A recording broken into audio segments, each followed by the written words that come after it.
Picture this, the roar of a sold-out arena. Underdogs rising to humble the mighty favorites in a game that doesn't even count towards the standings. That's the electric reality of Kentucky's exhibition triumph over Purdue that has fans buzzing with championship dreams.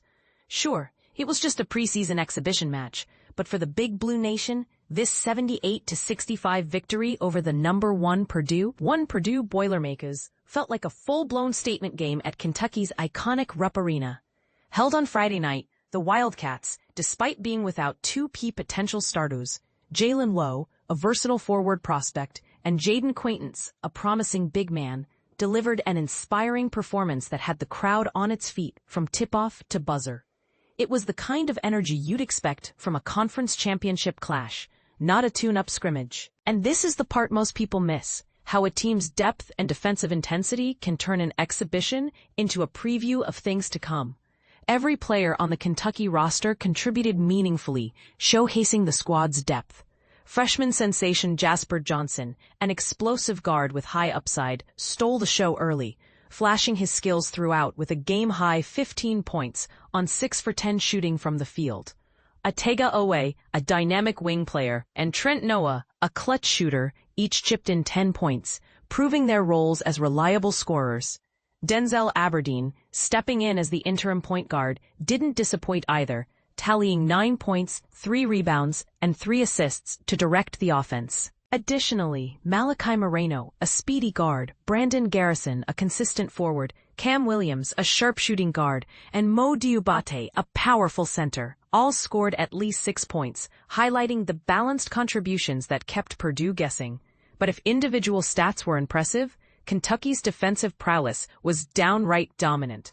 Purdue, boasting a roster of high-caliber talents, struggled mightily, shooting only 38.6% overall and a mere 3 for 17 from beyond the arc. Even standout Boilermaker Trey Kaufman-Renn, their go-to big man, managed just 19 points while Braden Smith and Fletcher Lawyer combined for a suboptimal 6 for 25 from the field.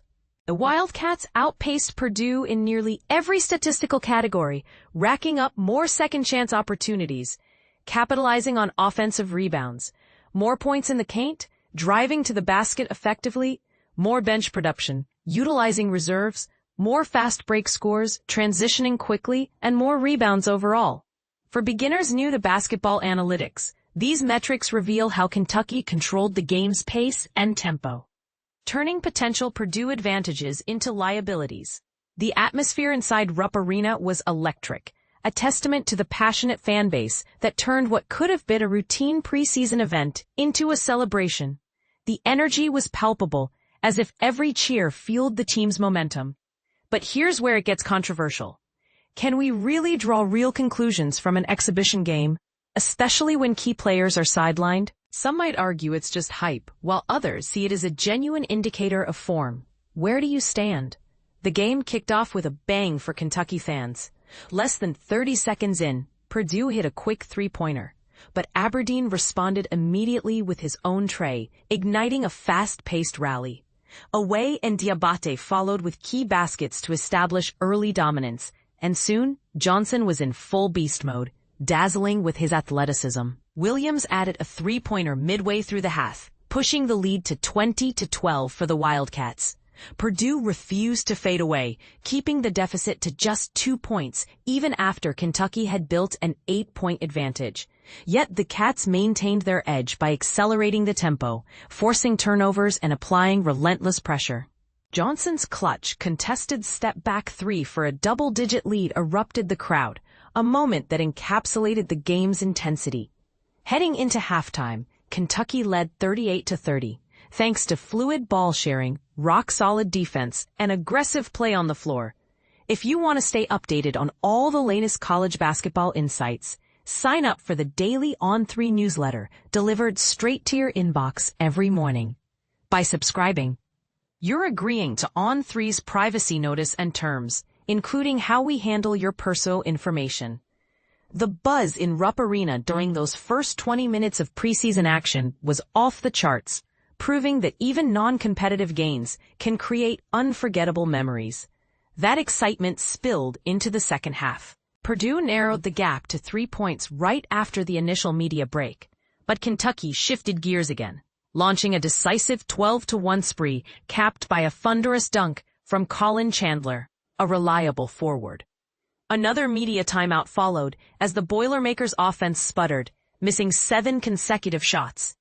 By the 7-minute mark, Kentucky was up 60-50, cruising. The thrill kept building for the Big Blue faithful as Purdue showed signs of fatigue.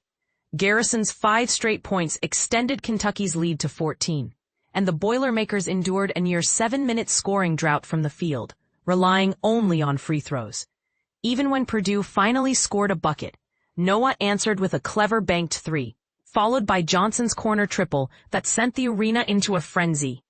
Kentucky surged to a 74-57 advantage at the final media timeout, and though Purdue added some end-of-game points, including one last highlight from Johnson, the Wildcats secured the victory comfortably. For exclusive content, insider discussions, and a community of fellow Kentucky fans, consider joining KSR+. With membership, you'll unlock bonus features and access KS Board, KSR's dedicated message board for chats and scoops. This win has sparked debates among fans and analysts alike. Is it a sign that Kentucky could topple Purdue in the regular season, or is it merely preseason fluff? Some argue exhibition results are meaningless since rosters aren't set and motivation might differ, while others believe such performances reveal true team chemistry and potential. What do you think? Could this foreshadow an upset in March Madness? Do exhibition games hold any real weight in predicting outcomes? Drop your opinions in the comments below and let's discuss.